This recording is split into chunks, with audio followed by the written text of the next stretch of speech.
So, a couple of weeks ago, on May 23rd, I finished my first year of uni as a computer science student. And you may ask, what have you done since finishing? Surely you maybe got a job, maybe worked on a couple of projects, maybe even have a spring week or an internship lined up. Nope, I've been playing video games. Boo! You're a bum! Get a job. Okay, cut me some slack here. Trying to get a job in the 2026 job market makes you feel like shit at home again. Just throwing straight bricks out there. So, in an effort to feel productive, I have decided to try something that I've always wanted to do. And that's, as you probably guessed by the title of this video, make a game. I've decided to document it here. Problem is, I have no idea what I'm doing. I have damn near no experience in designing or making a game, apart from my NEA for A-level computer science I did nearly 3 years ago. This is the project I did for my NEA. As you can see, it's not very well made. White menu with white buttons. I don't know who came up with that idea. Another white menu with white buttons. They need to fire the guy who made this. A 180 to start the game. Great stuff. And you're going to see my expert gameplay. You know, my quick aim. This was a clone of Aim Labs. Well, it was supposed to be a clone of Aim Labs. You know, it's decent, but there's not really movement. There's not really anything game-like. It's really just hitting a ball and it creates a score on the bottom left. So, yeah. That's about it. Hey, to be fair, I did pretty well on my NEA. I ended up getting like 63 out of 70 or something like that. But back to the topic at hand. I want to make a game. And as someone with no game development experience, or very little, I should probably start off by making mini games, smaller games, to build up my skills, build up my experience. Eventually, I'll get to making bigger games that'll be well made because of my previous experiences. That would be the smart thing to do, right? So, I've decided to make a roguelike, procedural generation, and turn-based combat. But didn't you just say you were gonna... Wouldn't it be smart for you to... Two games I've been really enjoying recently are Hades and Persona 5, so I've decided to just concatenate them. In terms of combat, Persona 5 is really well thought out, with multiple different ways to defeat an enemy in an otherwise two-dimensional system, making you really think about your next move and the best way to defeat an enemy. The thing I like the most about Hades, on the other hand, is that no two runs feel the same. This is because of the random generation of the rooms, also the random power-ups you get for completing each room. These are things that I'd like to incorporate into my game to make it more fresh and make it more addicting. So let's start with why I'm planning to complete in this video. I'm planning on making a movement system and a basic battle system. Starting off with movement, I want to be able to use the W, A, S and D keys to move my character in the world, and when space is pressed, be able to dash. So let's start by making the player character.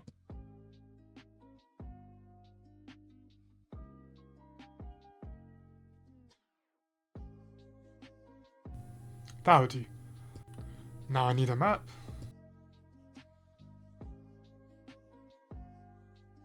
Later on in the development of this game, I'm planning on making better graphics and better art for the game, but that's what I have to do for now. Okay, on to making the movement. So I started this off by looking up guides on Google, and I came across one made by Unity themselves, how to make one. Surely this can't go wrong, right? So I've just completed the tutorial. Let's see how this movement is. And it's moving by itself. I'm pressing no keys. This is just what it does by itself. Thanks, Unity. So I've had to make the movement system from scratch myself, which wasn't too hard. I just used a few if statements that check if you press any of the W, A, S or D keys that calls a function that moves the character in the direction corresponding to the key that you've pressed by an amount set by a variable, so that later down the line, when I want to add a power up that increases how fast you move, I can just increase the variable. The dashing part was a little bit more complicated since I had to get the key that was last used to find the direction that I want to dash in. And I also wanted to add a small cooldown so you can't just spam dash. I did this by creating two variables, one that tracks the last key that you've pressed, if it's W, A, S or D, and one that's a boolean value that dictates if you can dash or not, called can dash. I used the last key pressed variable in a case switch statement, and it moves the player a certain distance in the direction of the last key that was pressed. And for the can dash variable, I use an I enumerator. This is called whenever you dash, and it sets your can dash variable to false, and then back to true after 1 second.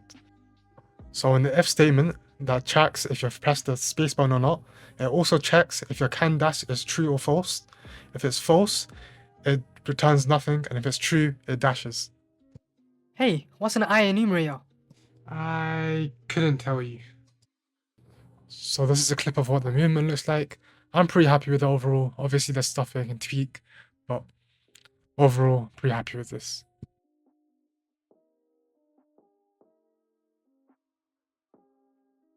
Hey, what if you want to dash diagonally? Anyway, onto the battle system. This is what I spend most of my time on. I started off by following this Bracky's video, but the problem with this is that the battle system in the video made it so it was just a single melee attack. There wasn't any other attacks, any magic attacks, it was just one attack. So, I had to tinker it so that it fits my needs with multiple magic attacks. I did this by using scriptable objects. A scriptable object is a script that holds variables. That's all it is, that's its only purpose as far as I'm concerned, is to hold variables. But the variables it holds are consistent across anything, any of the scenes, anything. So, if I make a prefab with this scriptable object on it, and I spawn it in, it will spawn in with the values in those variables, no matter what I do to it. And if I change a variable in that scriptable object, it will change the variable across anything that scriptable object is on, any of the game objects. So I created a scriptable object that held 4 arrays. And these 4 arrays would hold all the information for the moves, whether it be the name, the amount of damage it does, or the type of the move. So that whenever I change a move, whether that be through a battle screen like leveling up, or through like an object to change a move like a TM kind of thing, it will stay consistent throughout the whole game, wherever you are. So what I did is I pretty much copy and pasted the melee attack script from the Bracky's video and changed a couple of the values so they were in line with the scriptable object in terms of like the power of the move and things like that. Then I mapped each of the functions for each attack to the respective buttons in the battle UI, and that's how a very simple iteration of the battle system was done. I also used scriptable objects to find the exact enemy that you choose to fight by setting a variable to the name of that enemy and then using resource.load to spawn in the correct enemy in the battle scene. This is what the battle system looks like right now. It's pretty bare bones. All the HP being like that was for testing. But I'm pretty happy with it right now. You can see the fireball, you see it in the battle, attack successful and all of that.